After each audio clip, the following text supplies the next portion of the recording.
रति सत गुरु मिलवा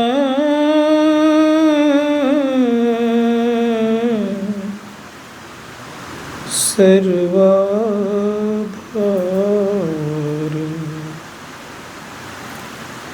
मंगलमय मंगल करन बिनवा बार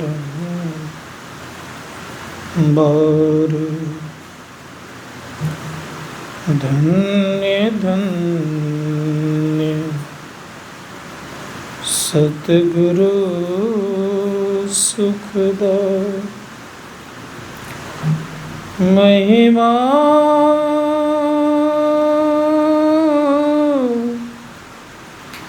कही न जाए। जो कछु कहूँ तुम्हारी कृपा मोते कछु न बसाए।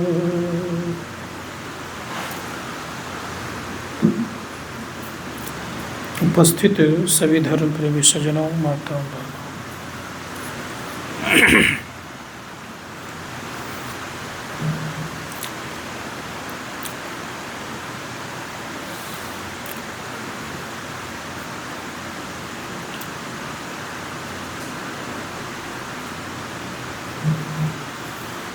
संसार में लोग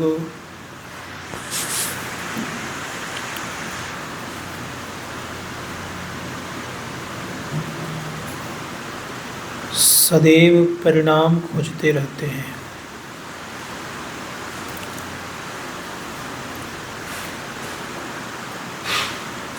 और परिणाम के बिना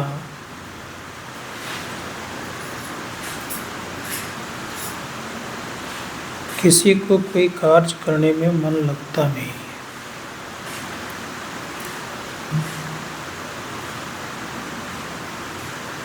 मुख्यतः अगर कहा जाए तो परिणामवादी लोग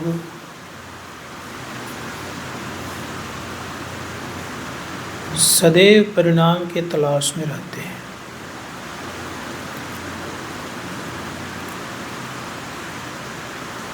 लेकिन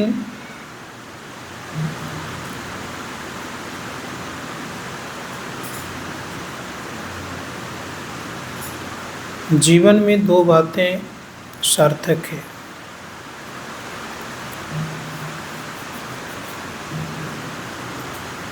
एक संसार और दूसरा परमार्थ।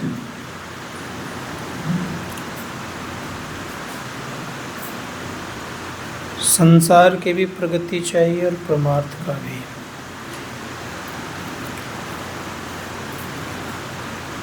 परमार्थ में अध्यात्म की प्रगति अनिवार्य दिखाया गया है।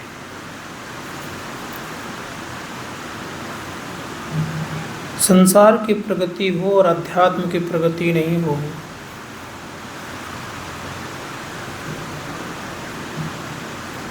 तो संत महात्मा गणों ने कहा वह व्यक्ति सिर काट करके जिंदा रहना चाहता है।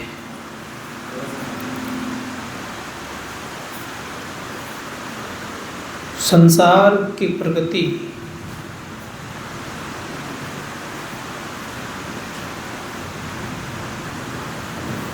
पैर है तो अध्यात्म की प्रगति सिर है।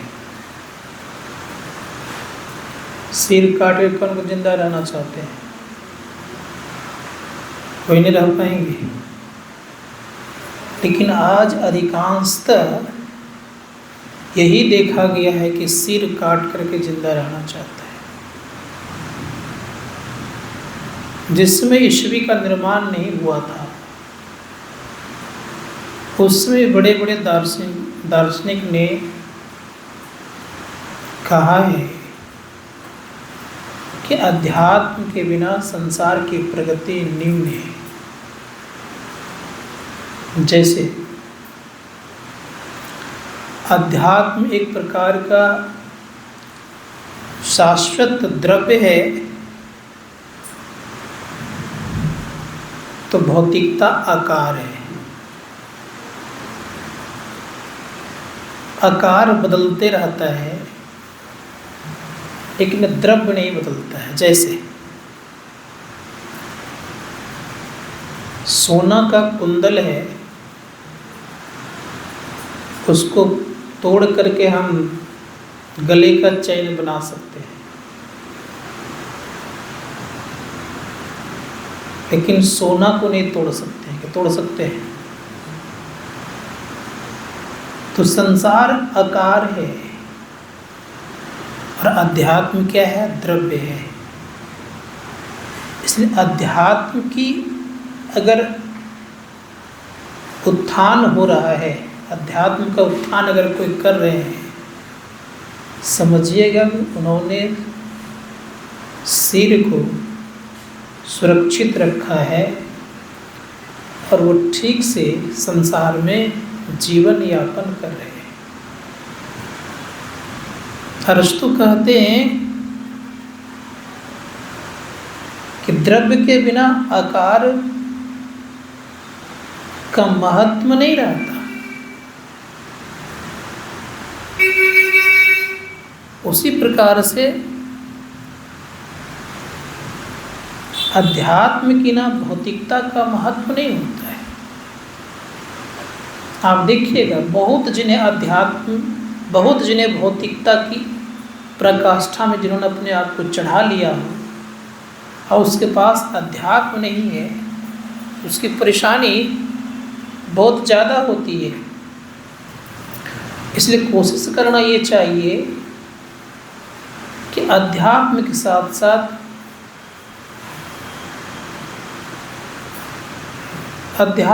साथ साथ संसार भी हो तो कोई दिक्कत नहीं है। केवल संसार हो तो ये भी ठीक बात नहीं।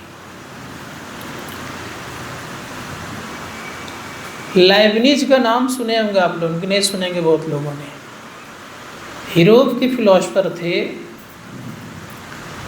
उन्होंने कहा कि जब व्यक्ति अध्यात्म की तरफ बढ़ता है तो उसके पास शुद्ध बुद्धि रहती है, उस बुद्धि में मिलावट नहीं होती है और उसका नैतिक जीवन अति उत्तम होता है। अब सोच करके देख सकते हैं कि क्या ये लोग कह रहे हैं। गोस्वामी जी महाराज भी यही बात कहते हैं, बिनु विश्वास भगति नहीं, ते ही बिनु द्रवही न राम। विश्वास नहीं करेंगे तो भक्ति भी नहीं होगी और राम का द्रवणा अर्थात दया होना भी संभव नहीं है। फिर क्या कहा गया? राम भजन बिनु मिटही की कामा, थल विहीन कबहु थल विहीन तरु जवही कामा। कर दे थल विहीन, कभी तरु कहते हैं वृक्ष को, नहीं जमता है। उसी प्रकार से राम के भजन किए बिना कामनाओं का नाश नहीं होता है। कामना किसको कहते हैं? संत महात्मा गण कहते एक दो कामना रहे तो गिनाया जाए। संत तुलसी साहब ने कहा एक दिन लाखों तमन्ना है, एक दिन में लाखों इच्छाएं उठती रहती है। संत कबीर साहब कहते हैं, संत तुलसी साहब ने कहा एक दिन लाखों तमन्ना, और संत कबीर साहब कहते हैं काम काम सब कोई कहे, काम न चिन्ह है कोई, जेती मन की कल्पना काम कहावे सोई। अब विचार करके देखिए, मन में जितने प्रकार की कल्पना है ये क्या कहलाता है? काम। अब सोच सकते हैं कि ये सब काम बिना राम के भजन से मिटेगा? कोई व्यक्ति राम के भजन किए बिना संतुष्ट हो सकता है, संतोष प्राप्त कर सकते हैं? संत महात्मा गण कहते हैं कि राम के भजन के बिना कोई संतुष्ट संसार में नहीं होता है। इसलिए राम भजन से कामना मिटती है। संत महात्मा गण कहते हैं क्या है राम भजन भाई, ये जानना चाहिए। आज भगवान को भी लोग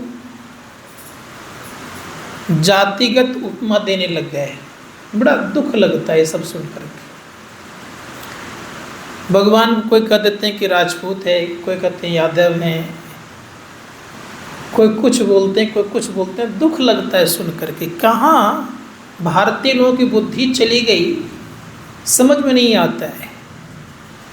न संत की कोई जाति होती है, न भगवान की कोई जाति होती है।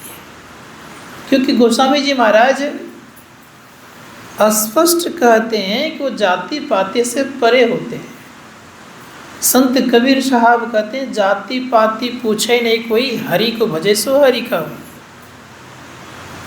फिर दूसरे शब्दों में कहते हैं जात न पूछिए पूछिए साध की, पूछ लीजिए ज्ञान, मोल करो तलवार की पड़ा रह दे म्यान। हम लोग वस्तु खरीदने जाते हैं बाजार, जैसे कपड़े ही खरीदते हैं, तो क्या वो थैला का भी दाम पूछते हैं? किसका दाम पूछते हैं? कपड़े का। उसी प्रकार से संत महात्मा गण कहते हैं कि कोई तलवार खरीदने जाए तो म्यान की कोई बात नहीं करता है, म्यान तो यूँ ही मिल जाता है। तो संतों ने कहा ज्ञान की बात पूछनी चाहिए, लेकिन लोग आजकल म्यान की बात पूछने लग गए। इसी कारण से विकृतियाँ आती जा रही है। दुख होता है कि कहाँ हम लोग फंसते जा रहे हैं। समाज में जो आज कुरीतियाँ आ रही है, विडम्बनाएँ आ रहा है, ये सब कहाँ से आ रहा है? तो ये कुरीतियाँ पूछने लग गए हम लोग, म्यान की बात करने लग गए, तलवार की नहीं। ज्ञान की बात को छोड़ करके डायरेक्ट कुछ से कुछ पूछते हैं। संतों ने कहा कि इसमें नहीं पढ़ना चाहिए। किसका महत्व होता है? ज्ञान का। संत महात्मा गण कहते ज्ञान अगर नहीं होगा तो हम आप आगे नहीं बढ़ सकिएगा। भारत ज्ञान में आगे था, सब कोई जानते हैं, लेकिन आज भारत ज्ञान में पीछे क्यों हो गया?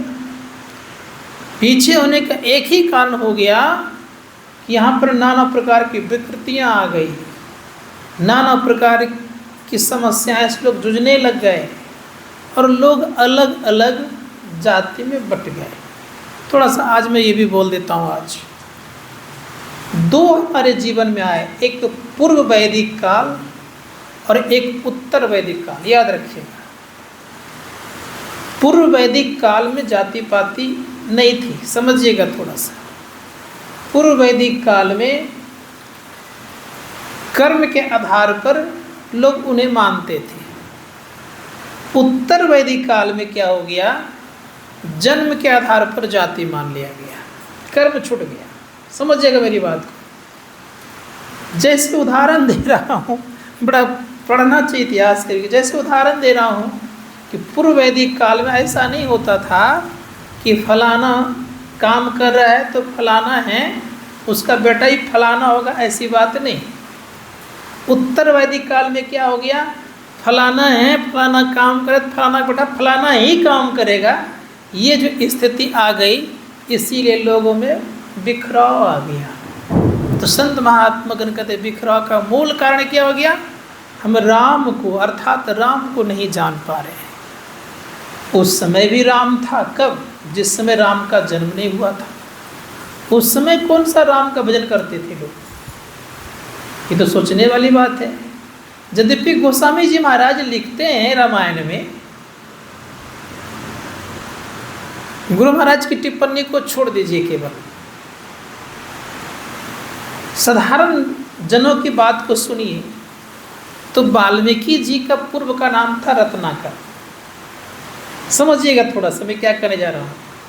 रत्नाकर को जो दीक्षा दी गई थी, ये साधारण लोग के अनुसार, साधारण लोग कहते हैं कि रत्नाकर को जो दीक्षा दी गई तो मरा मरा बोलते थे, राम नहीं बोल पाते थे, लोग कहते हैं।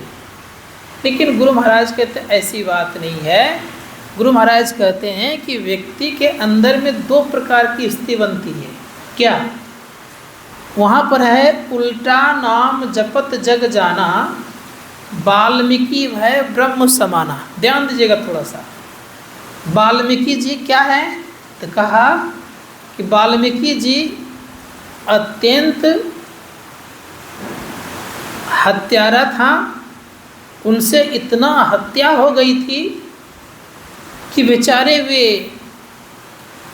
नहीं जप पाते थे राम राम, तो लोग मरा मरा करते थे। लेकिन गुरु महाराज जी ये कहते हैं कि सुनिए, उन्होंने हत्याएं अवश्य की। उनको जब दीक्षा दी गई देवर्षि नारद जी के द्वारा, तो साधना के लिए बैठे और पश्चाताप की अग्नि में इतने वो जल गए कि उन्हें संसार का ख्याल नहीं रहा।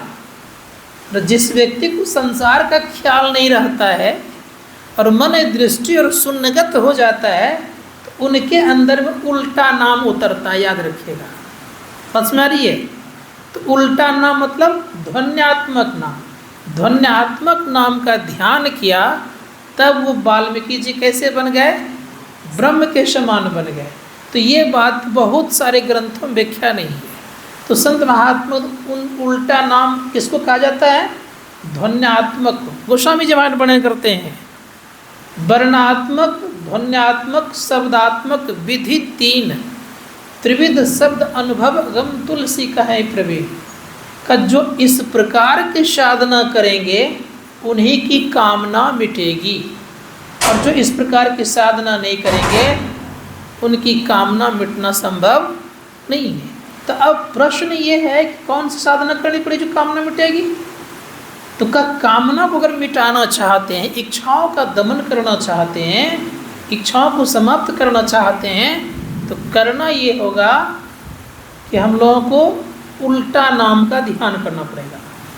संत महात्मा गण का तो उल्टा नाम मतलब जो ऊपर से नीचे की तरफ आता है उसको जिह्वा पर नहीं बोल सकते। जैसे हारमोनियम बजाते हैं, तबला बजता है, समझिएगा, इसमें मन रम जाता है, लेकिन समझ पाते हैं कि क्या कर रहा है, बोल पाएंगे उस तरह से, लेकिन मन तो रम रहा है। उसी प्रकार संत महात्मा गण का तो जो उल्टा नाम होता है वो मन को अच्छा लगता है, और मन को जब अच्छा लगता है तो उधर वो खिंचाता है। आप देखिएगा, टेंशन से युक्त हैं आप, और कोई बहुत सुंदर संगीत होने लग जाए तो क्या स्थिति होती है? टेंशन रहता है, गायब हो जाता है। कारण क्या है? कि उसमें हमारा मन रम गया। कहते ठीक उसी प्रकार से जब मन उस ध्वन्यात्मक नाम में लीन हो जाता है तो परिणाम ये होता है कि धीरे धीरे ये सब कुछ भूलता है। कब? जब तक पिंड में मन रहता है तब तक नहीं कुछ होता है, याद रखिएगा सबको। यह मन जब पिंड से ब्रह्मांड में जाता है तो ब्रह्मांड कहाँ शुरू है? संत महात्मा गण कहते ब्रह्मांड का शुरू होता है आँख से ऊपर, अर्थात दोनों आँखों के बीच से रास्ता गया है।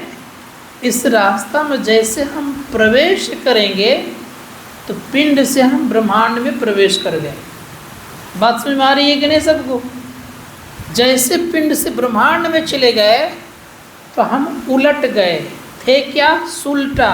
अब क्या हो गए? उलट गए। संतों ने कहा जैसे हम उलटते हैं तो उलटते ही परिणाम क्या होता है कि हमारी स्थिति बदलती है, हम बदल जाते हैं, और परिणाम ये होता है कि मन का नाम बदल जाता है। मन उल्टे तो सुरत कहलावे, सुरत कहलाता है।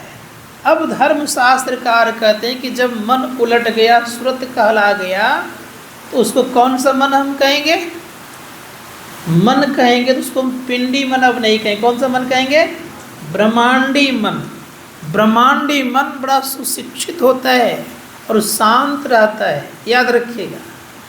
वह मन सबको भाता है, और उसी मन के जरिए से याद रखिएगा कि अपना धीरे धीरे अपने रास्ते की तरफ बढ़िएगा।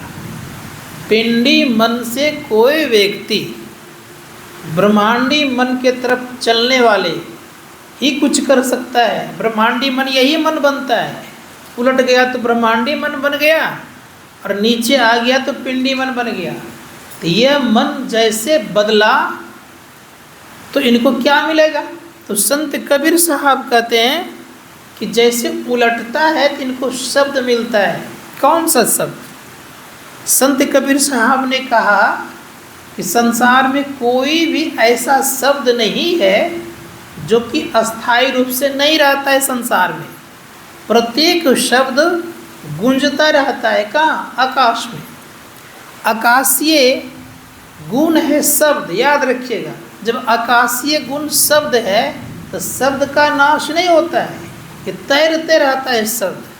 आप क्या कह रहे हैं आज, ये शब्द का नाश नहीं होता है। लेकिन इसको परमात्मा का शब्द नहीं कहा गया, इसको नित्य शब्द नहीं कहा गया। संत महात्मा गण कहते तब नित्य शब्द कौन सा है? का नित्य शब्द जो परमात्मा का वो नित्य शब्द कहलाता है। तो का नित्य शब्द जैसे पकड़ाएगा, नित्य कहते हैं शाश्वत शब्द को, याद रखिएगा शब्द को। शाश्वत शब्द को जो ही पकड़ेंगे उसी दिन अपना ज्ञान होगा। बात में आ गई कि नहीं आई? शाश्वत शब्द को जिस दिन हम पकड़ेंगे उसी दिन अपना ज्ञान होगा। और अपना ज्ञान होते ही सब कुछ आप जानने लग जाएंगे, क्योंकि आपका अपना ज्ञान हो गया। आप हो गए क्या? ऋषियों ने कहा और गोस्वामी जी महाराज कह रहे हैं कि उसको जानने पर आप वही हो गए। जानत तुम ही हो जाए, अब आपके पास कोई कामना नहीं रहेगी। तो कबीर साहब कहते हैं शब्द खोजी मन वश करे, सहज योग है यही सहज योग है। इसी को जानने पर, याद रखिएगा, इसी शब्द को जो जानता है तो ऋषि मुनिगण कहते हैं वह व्यक्ति अपने आप को जानता है। जब तक ये नहीं जानेंगे तब तक अपने आप को जानना मुश्किल है। अभी हम लोगों के पास ज्ञान है, कौन सा ज्ञान है? इंद्रिय संबंधी ज्ञान है। और इंद्रिय संबंधी ज्ञान रहेगा तो क्या होगा? धर्मशास्त्रकार कहते इंद्रिय संबंधी ज्ञान होने से इंद्रियों का ज्ञान होता है। जैसे रूप के द्वारा हम किसी को देखते हैं तो रूप के द्वारा हम पहचानते भी हैं। शब्द के द्वारा, शब्द भी एक कान का विषय है, तो शब्द के द्वारा किसी को सुने शब्द पहचानते फलना बोल रहे हैं। तो संत महात्मा गण कहते हैं कि पंच इंद्रियों के द्वारा, नाक के द्वारा कभी छू करके कोई चीज़ को छूते हैं तो उससे भी ज्ञान करते हैं, कभी सूंघ करके ज्ञान करते हैं कि नहीं करते हैं, कभी चख करके ज्ञान करते हैं। तो ये सब ज्ञान कैसा? तो ज्ञान संबंधी मतलब इंद्रियां संबंधी ज्ञान है ये, कि नहीं करते हैं ऐसा? कुछ समझ में नहीं आता है, कुछ ऐसा है तो सूंघते हैं, देखते हैं क्या समझ में आता है, सूंघ करके भी ज्ञान करते हैं, कभी चख करके ज्ञान करते हैं, कभी स्पर्श करके ज्ञान करते हैं, कभी देख करके, कभी सुन करके। तो संत महात्मा गण कहते ये सारे ज्ञान क्या है? इंद्रिय संबंधी ज्ञान है। और इंद्रिय संबंधी ज्ञान से अपना ज्ञान होना संभव नहीं है, याद रखिएगा इसको। कोई पूछेगा अपना ज्ञान कब होगा, क्या बोलिएगा?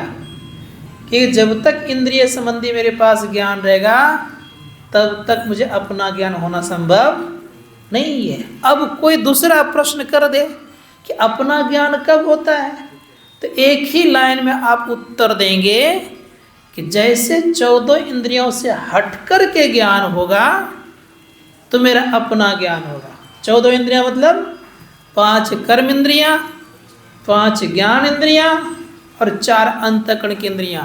इन 14 इंद्रियों के हटने पे जो ज्ञान होगा तो समझिएगा अपना ज्ञान हुआ। और जब तक ये 14 इंद्रियों का ज्ञान रहा तब तक अपना ज्ञान संभव नहीं है। इसलिए संत महात्मा गण कहते हैं कि कामना यहाँ नहीं मिटता है। कब मिटता है?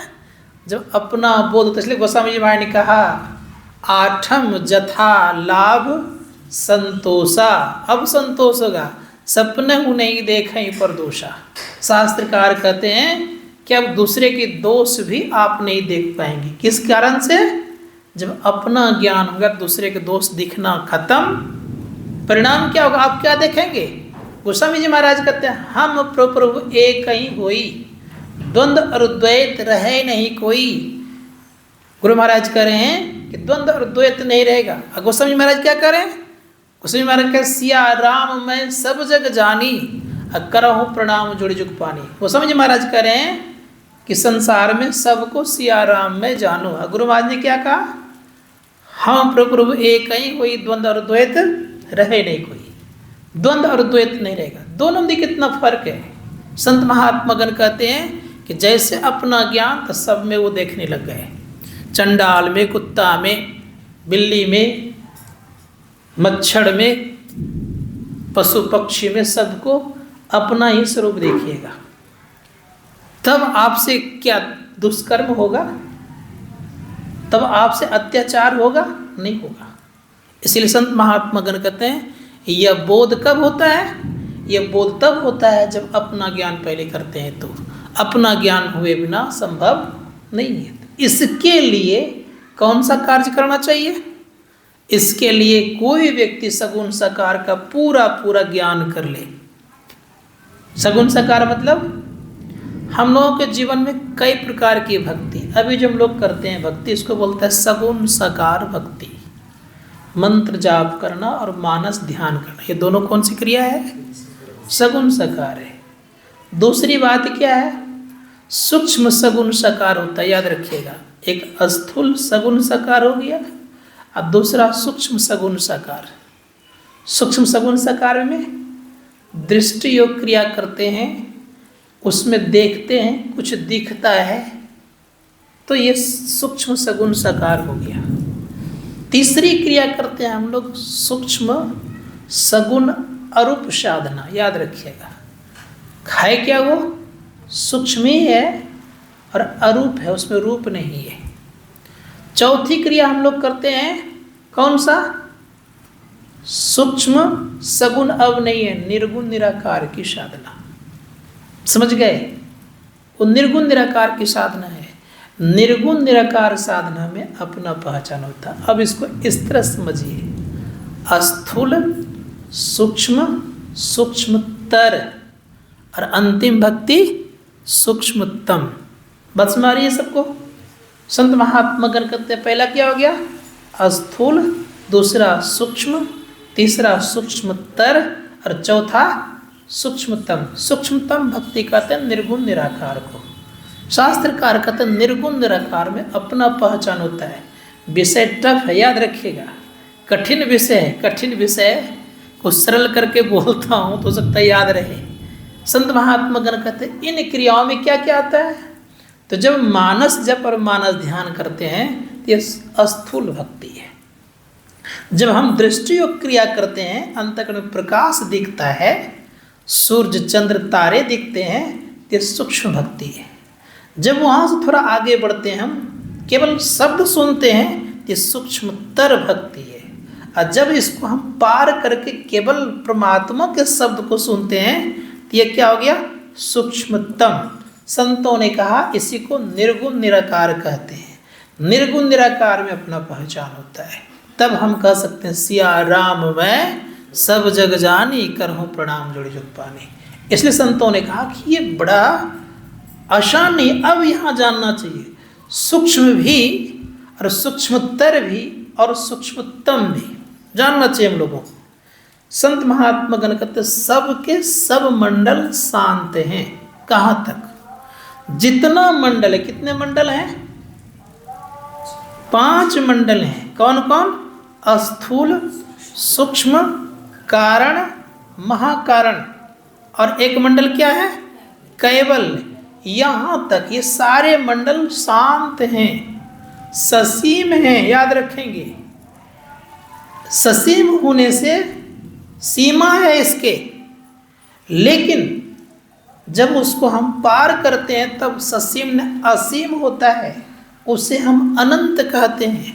अनंत कहते जहाँ शब्द नहीं है, जहाँ तक शब्द है उसे हम क्या कहेंगे, ससीम, उसे हम शांत कहेंगे।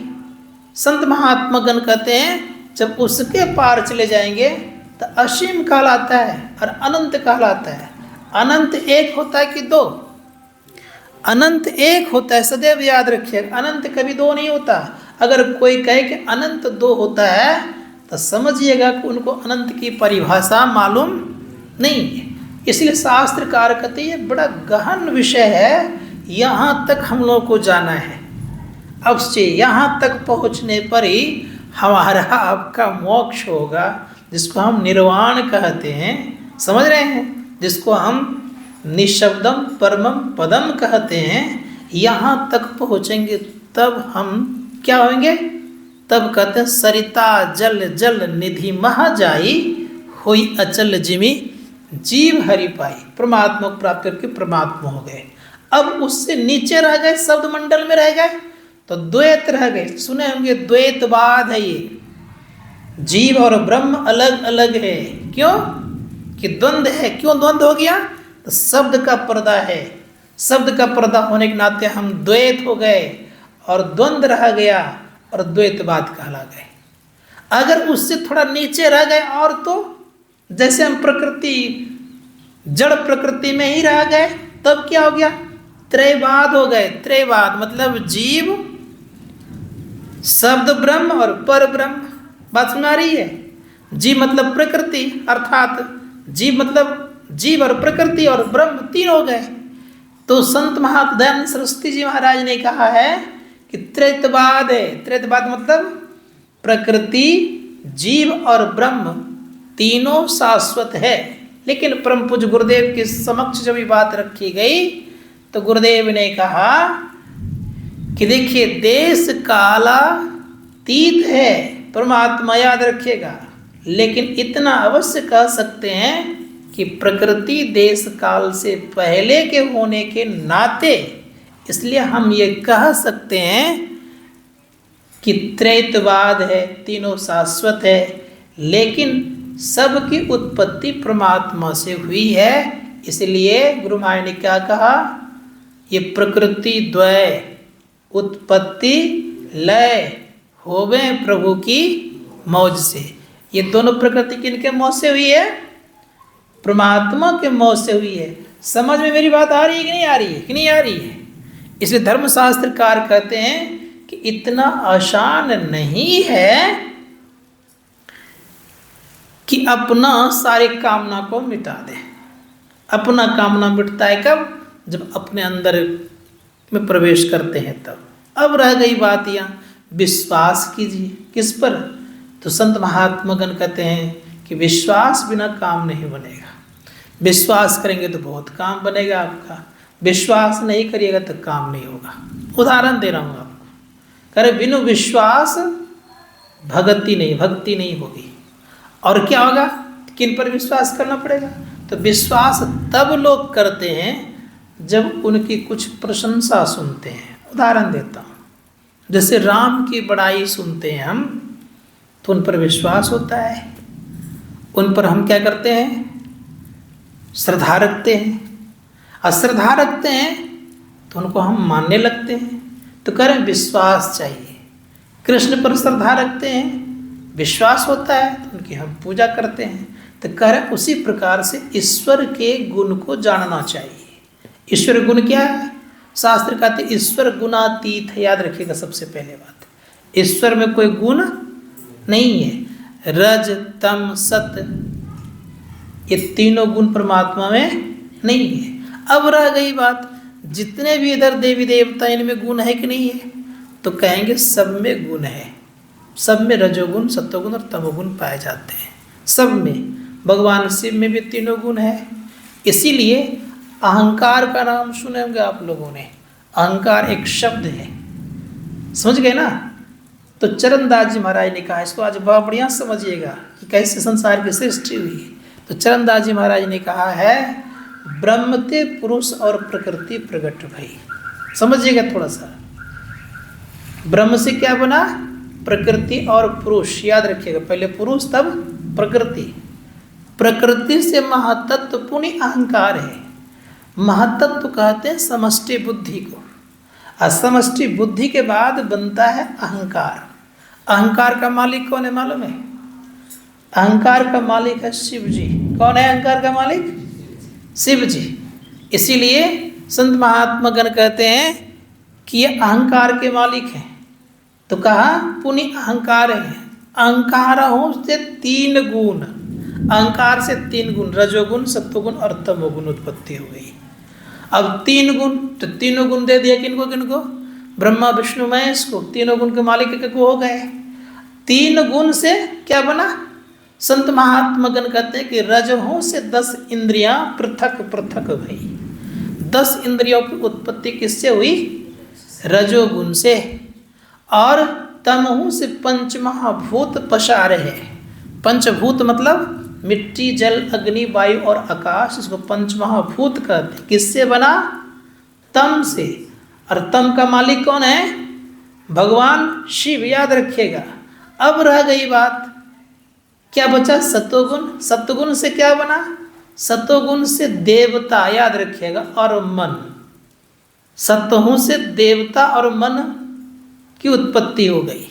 संत महात्मागण कहते इतना जितना सूक्ष्म देवता है उतना सूक्ष्म कौन? मन भी है। इसलिए इसके मालिक कौन है? भगवान विष्णु। रजोगुण का मालिक भगवान विष्णु है।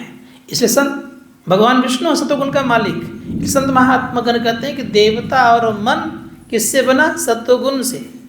इसलिए संत महात्मागण कहते हैं कि जैसे मन आपका सात्विक होगा तो समझिएगा कि देव भाव में आप आ गए, क्योंकि आपका भाई का कैसा मन होता है?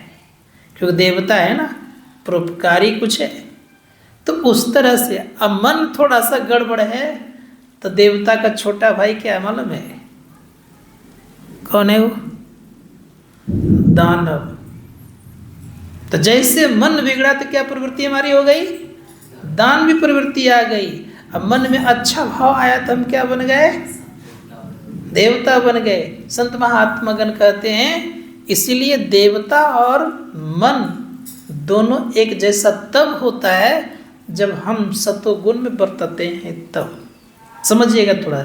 जब सत्वगुण में बरतने लग गए तो मन मेरा देवत्व भाव में आ गया, परोपकारी बन गया, लोगों को कुछ देने की इच्छा होगी, साधन अभिन्न करने की इच्छा होगी। किस कारण से?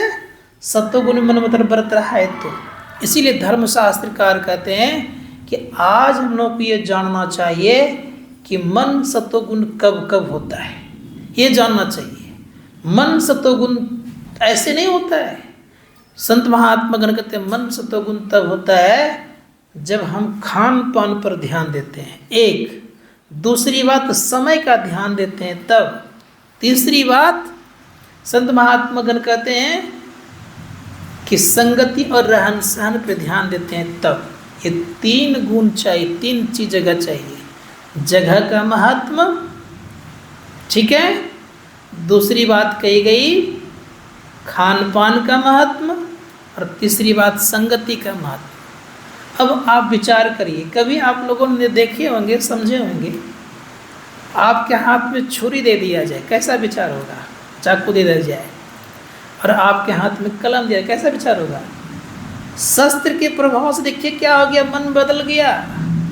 कलम दिया तो उसका मन बदल गया, दोनों में अंतर कितना हो गया।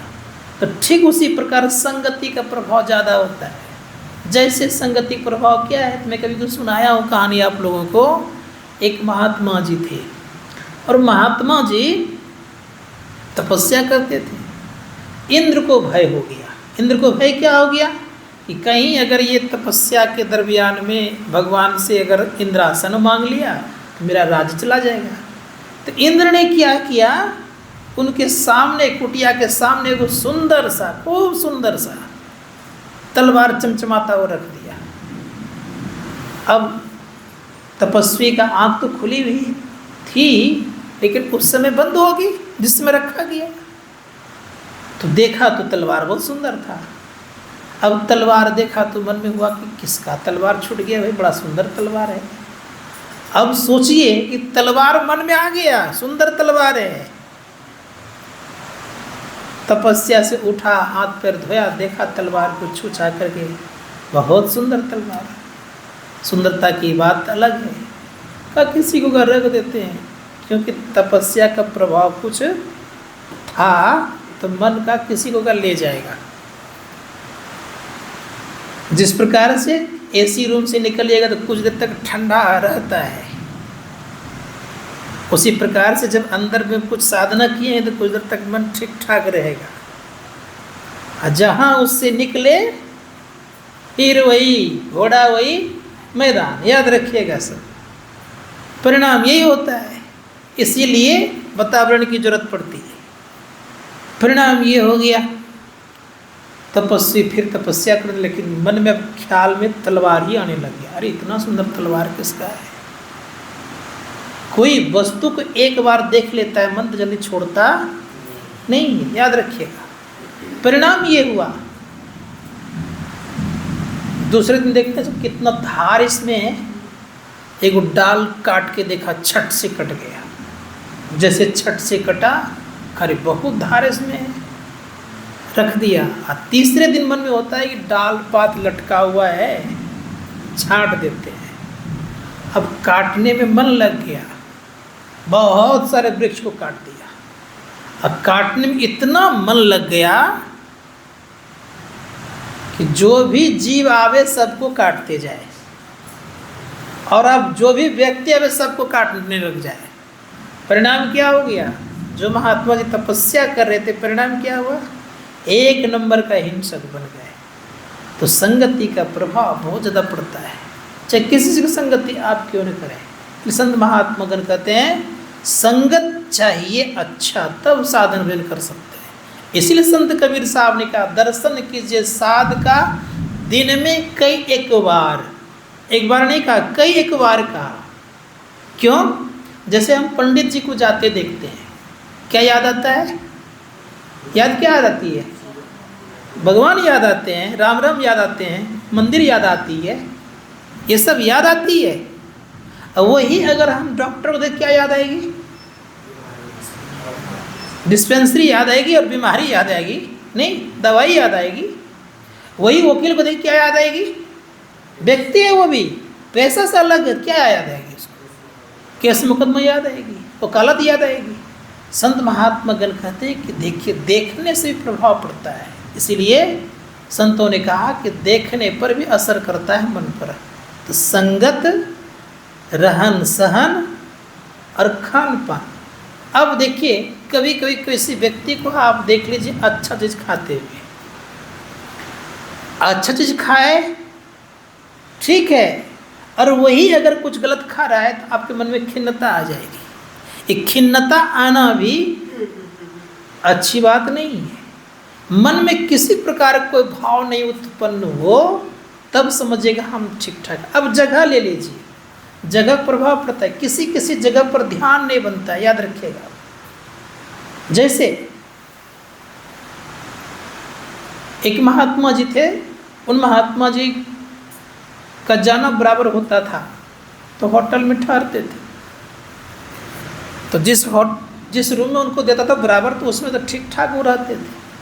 एक बार संजोग से उस रूम को कोई और ले लिया था, दूसरे रूम को दिया। उसमें दूसरे रूम को जब दिया तो उसमें नाना प्रकार का विचार उत्पन्न आने लग गया। महात्मा जी का नाम मैं भूल गया हूँ। विचार जब उत्पन्न होने लग गया तो जाके मैनेजर से मिला कि भाई इस कमरे में रहता हूँ तो इस प्रकार से विचार क्यों उत्पन्न हो रहा है। मैनेजर समझ गए। मैनेजर ने कहा कि आपको ये रूम को छुड़वाता। मैंने तुरंत क्या किया, उस रूम को चेंज किया, दूसरे रूम को दिया, फिर वहाँ ठीक ठाक हो गया। तो जगह का प्रभाव, रामचरितमानस में भी इसका प्रसंग है जगह का। लक्ष्मण और भगवान श्री राम,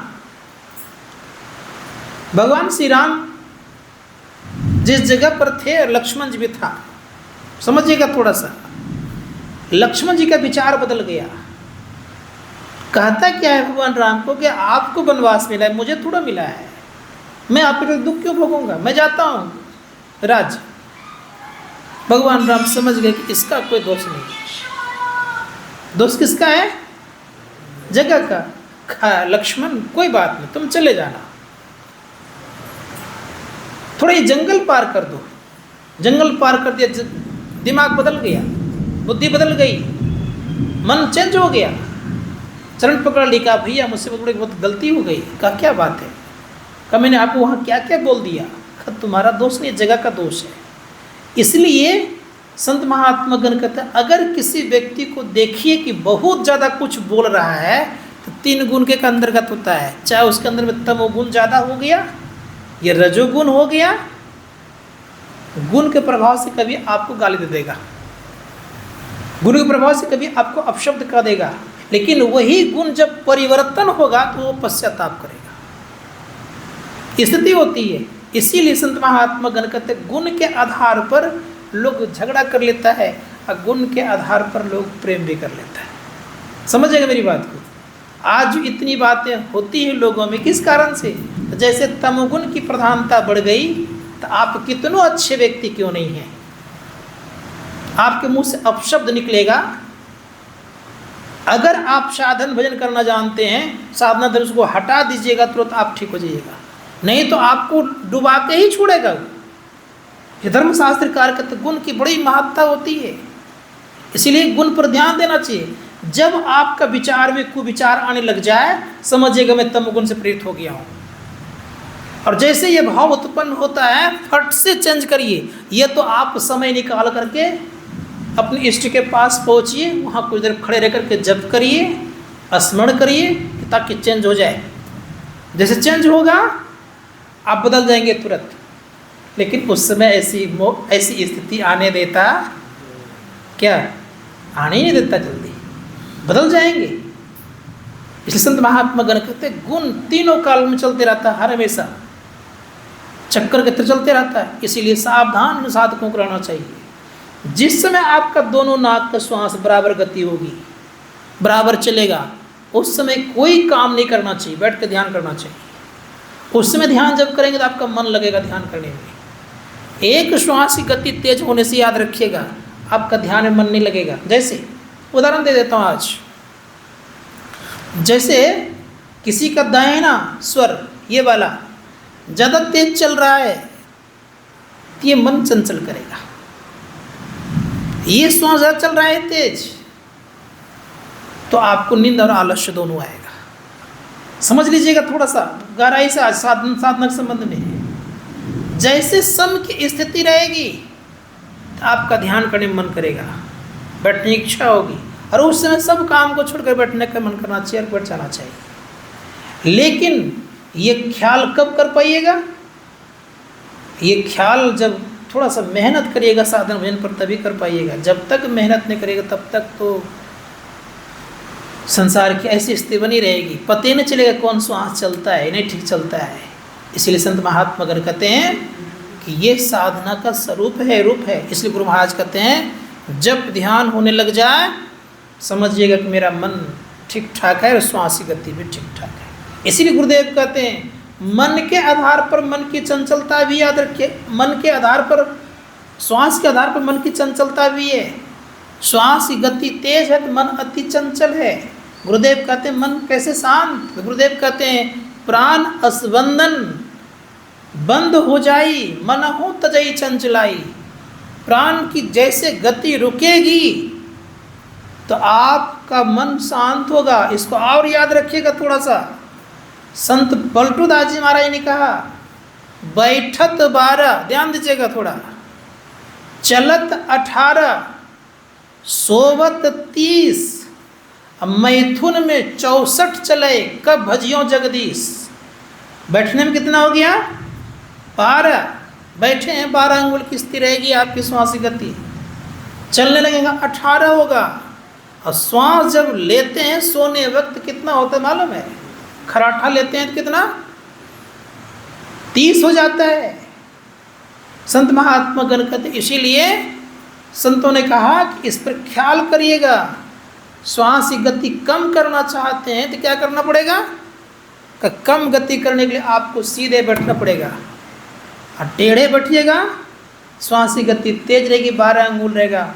जब ध्यान नहीं होगा कुनावन आते रहेगा। इसीलिए सीधे बैठिए, ना अधिक टाइट ना अधिक लूज, ठीक से बैठिए। बैठिएगा तो श्वास की गति 8 आ जाएगा। प्रारंभ में 10 आएगा, धीरे धीरे 8 आ जाएगा, 8 से 6 आएगा। और कहीं अगर दृष्टि टिकने लग गई तो 4 पर आ जाता है, और थोड़ा दृष्टि टिक गई तो 2-1 पर हो जाता है। अब पूरा टिक गई तो श्वास की गति बंद हो जाएगी। तो घबराइएगा नहीं, वहाँ बैठत 12 चलत 18 सोबत 30। संतों ने जब पूरा बंद हो जाएगा तो बगल में कोई बाजा बजा कर जगा ही नहीं जग पाइएगा आप, पता नहीं चलेगा आप। समाधि दूर हो जाती है वहाँ, समाधि भी दूर है। यहाँ तक कोई बगल में दृष्टि जिनकी टिक जाती खोपड़ियाँ से, तो बगल में कोई खूब जोर से हल्ला भी करे तो आपको सुनाई नहीं पड़ेगी। दृष्टि टिकनी चाहिए। संत महात्मागण कहते हैं ऐसी अवस्था आ जाने पर समझिएगा मेरा काम खोपड़ियाँ से हो रहा है, संसार भी और परमार्थ दोनों मेरा चकाचक है। समझ गए आप?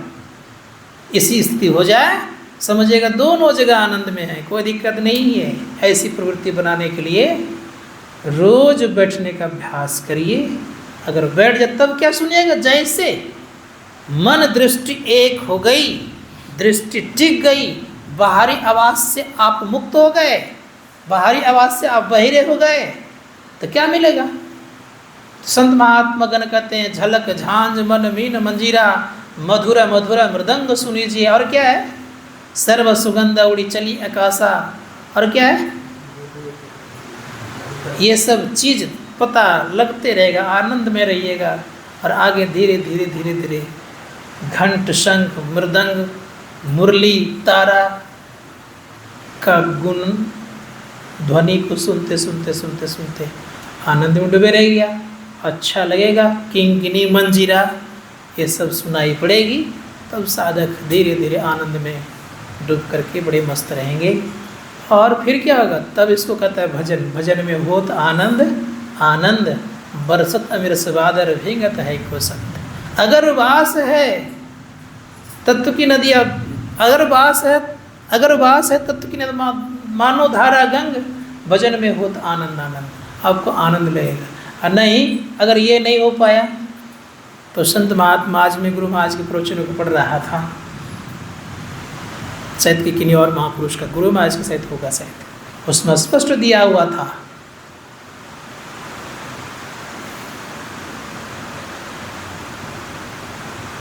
कि शरीर तो रह रहा है सूर्य के प्रकाश में, हम कहाँ रह रहे हैं? अंधकार में। और अंधकार में रहना संत कबीर साहब की वाणी में भी है। एक तो अंधेरी कोठरी तामे दिया न बाती हो, बहियाँ पकड़ जमले चले कोई संग न साथी हो। बात सुना गई? तो अंधेरी कोठरी है, हम रह रहे हैं कहाँ? सूर्य के प्रकाश में। अब भीतर में न दिया है न बत्ती जलाइए क्या? तो कहा एक तो अंधेरी कोठरी तामे दिया न बाती हो। तो क्या करेंगे लोग? संत कबीर साहब कहते हैं बहियाँ पकड़ जमले चले कोई संगना साथी। अगर चाहते हैं संग साथी मिल जाए तो अपने अंदर में दीपक जला लीजिए। संत कबीर साहब कहते हैं अपने घट दिया ना बारू रे, नाम का तेल सुरत का बाती, ब्रह्म अग्नि उद्गारू रे, जगमग जगमग ज्योत निहारू, तन मन धन सब पारू रे, झूठी जान जगत की आशा बारंबार विचारू रे। ये आपका अपना काम होगा। और एक बात सुनाता हूँ आज। लक्ष्मीपति गोसाई जी महाराज ने कहा चंचल चित्त को थिर कर, चौथे में चित लाओ, चंद्र सुधारस चाखी के चिंता बने पद पाओ। इस मन को थिर करना है तो कहाँ? चंचल चित्त को थिर कर चौथे में चित लाओ। अर्थात तुरीय में प्रवेश करने की प्रतिदिन आकांक्षा लेकर के बैठिए, इच्छा लेके बैठिए। और तुरीय में प्रवेश कर गए तो चंचल चित्त को थिर कर चौथे में चित लाओ। जो ऐसा काम करेंगे तो चंद्र सुधा मिलेगा। चंद्रमा में ही सुधा की प्राप्ति है ना, लोग कहते हैं ना, कहते चंद्र सुधा रस चाखी के चिंतामणि पद। सुने होंगे जब कौन महीना आता है? कार्तिक, हाँ, जिसमें कि खीर बना कर रखता है बाहर में, हाँ, शरद पूर्णिमा। क्यों रखता है? विडम्बनाएं है, ऐसी बात नहीं है, कुछ घटनाएं घटी होगी पूर्व में, इसीलिए कहा गया कि जब रखोगे तो शशि माह, लोग कहते शशि माह अमृत का वास है, लेकिन संत महात्मा के भीतर के शशि में अमृत का वास, इसीलिए कहा चंद्र सुधा रस चाखी के चिंतामणि पद पाओ। तो भीतर है। जैसे मैंने कभी कभी उदाहरण देता हूँ ना कि नकली नोट बनता है कब, जब असली कहीं न कहीं रहता है तब। उसी प्रकार से अंतर साधना तो सब कर नहीं सकते। तो लोगों ने कहा कि चंद्रमा में अमृत बरसता है, तो क्या किया जाए, तो खीर बना के बाहर में रखो, कुछ तो बरसेगा। लेकिन है कहाँ वो, कहाँ है? संत महात्मा गण कहते हैं कि चंद्रमा में जो अमृत है कहाँ है? चंद्र सुधा रस चाखी कर चिंता मणि पद पाओ। उस व्यक्ति को चिंता मणि पद मिल जाएगा, प्राप्त हो जाएगा, उससे सारी चिंताएं दूर हो जाएगी। चिंतामणि क्या है? कर राम भगति चिंतामणि सुंदर, अब बस यहीं गरुड़ जाके पुरंदर। ये राम भक्ति रूप चिंतामणि प्राप्त हो जाएगी, सारे दुखों का अंत होगा। बोलिए प्रेम से।